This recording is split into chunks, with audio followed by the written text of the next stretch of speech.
Selamat pagi Ibu, perkenalkan nama saya Kristianedo, saya dari kelas 11D. Di sini saya akan mengerjakan tugas 3 agama, baik saya mengambil materi mengembangkan budaya kasih.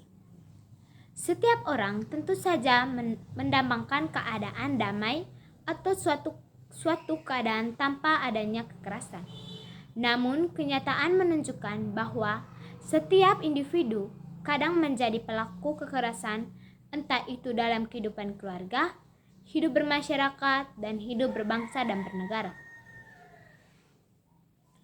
Pada kesempatan ini, saya akan menyajikan salah satu topik tentang bagaimana memperkenalkan budaya kasih di tengah kehidupan yang cenderung melenggangkan kekerasan. Budaya kasih yang mau ditampilkan di sini bercermin dari ajaran Gereja Katolik. Namun sebelum itu saya akan menyampaikan rupa-rupa kekerasan yang terjadi dalam kehidupan. Ada 2 bentuk kekerasan, yaitu kekerasan langsung dan kekerasan tidak langsung. Kekerasan langsung lebih bersifat fisik dan langsung, seperti pembunuhan, pemerkosaan, dan lain-lain. Sedangkan kekerasan tidak langsung lebih bersifat spesifik. Misalnya kasus gizi buruk sebagai anak akibat dari ketidakadilan sosial ekonomi yang terjadi dalam masyarakat.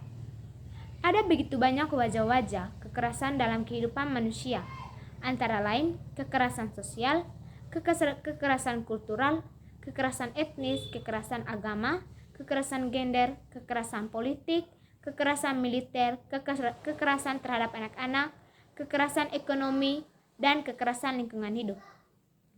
Modal atau bentuk-bentuk kekerasan di atas tentu membawa dampak buruk pada nilai-nilai kemanusiaan. Untuk itu, perlu dilakukan ketidakan agar kekerasan yang telah terjadi tidak terulang kembali, yaitu dengan membangun budaya kasih. Berikut saya akan membaca kutipan dari Injil Matius 26:47-56. Waktu Yesus masih berbicara, datanglah Yudas, salah seorang dari ke-12 murid. Dan bersama-sama dia serombongan besar orang yang membawa pedang dan pentung. Disuruh oleh imam-imam kepala dan tuan-tua bangsa Yahudi.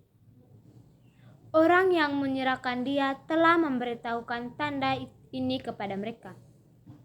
Orang yang akan dicium, itulah dia, tangkaplah dia. Dan segera ia maju mendapatkan Yesus dan berkata, "Salam Rabi." Lalu mencium dia. Tetapi Yesus berkata kepadanya, "Hai sahabat, untuk itulah engkau datang?" Maka majulah mereka memegang Yesus dan menangkapnya. Tetapi seseorang dari mereka yang menyertai Yesus mengulurkan tangannya, menghunus pedangnya dan menetakannya kepada hamba imam besar, sehingga putuslah telinganya. Maka kata Yesus kepadanya, "Masukkan pedang itu kembali ke dalam sarungnya.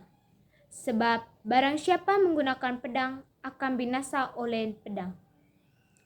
Atau kau sangka bahwa aku tidak dapat berseru kepada Bapakku, supaya ia segera mengirim lebih dari 12 pasukan malaikat membantu aku? Jika begitu, bagaimanakah akan digenapi yang tertulis dalam kitab suci yang mengatakan bahwa harus terjadi demikian?" Pada saat itu, Yesus berkata kepada orang banyak, "Sangkamu aku ini punyamu, maka kamu datang lengkap dengan pedang dan pentung untuk menangkap aku? Padahal tiap-tiap hari aku duduk mengajar di Bait Allah, dan kamu tidak menangkap aku. Akan tetapi semua ini terjadi supaya genap yang ada tertulis dalam kitab nabi-nabi." Lalu semua murid itu meninggalkan dia dan melarikan diri. Dalam Injil di atas, Yesus bukan saja mengajak semua orang untuk tidak menggunakan kekerasan menghadapi musuh, tetapi malah Yesus tetap menunjukkan sikap cinta dan kasih kepada musuh. Apa yang dilakukan Yesus itu memang sangat radikal dan bertolak belakang dengan kebiasaan dan keyakinan gigi ganti gigi atau mata ganti mata. Ini hanya mau menunjukkan bahwa kasih Kristiani melampaui kasih manusiawi. Kasih Kristiani menjangkau semua orang, bahkan musuh sekalipun. Pijakan utama dari kasih ini adalah keyakinan bahwa semua orang adalah putra dan putri Allah, Bapa di surga. Untuk mengembangkan budaya kasih ini sangatlah sulit. Dalam kehidupan, tidaklah mudah mencintai atau berbuat baik kepada orang yang sudah melukai kita. Namun, apabila sesungguh hidup di dalam Kristus, maka sesungguhnya kita akan menjadi pembawa damai dan hidup tanpa memperhitungkan kesalahan yang sudah orang lain buat. Iman akan Yesus ini menjadikan kita menjadi sebagai pembawa damai dalam semua bentuk perselisihan.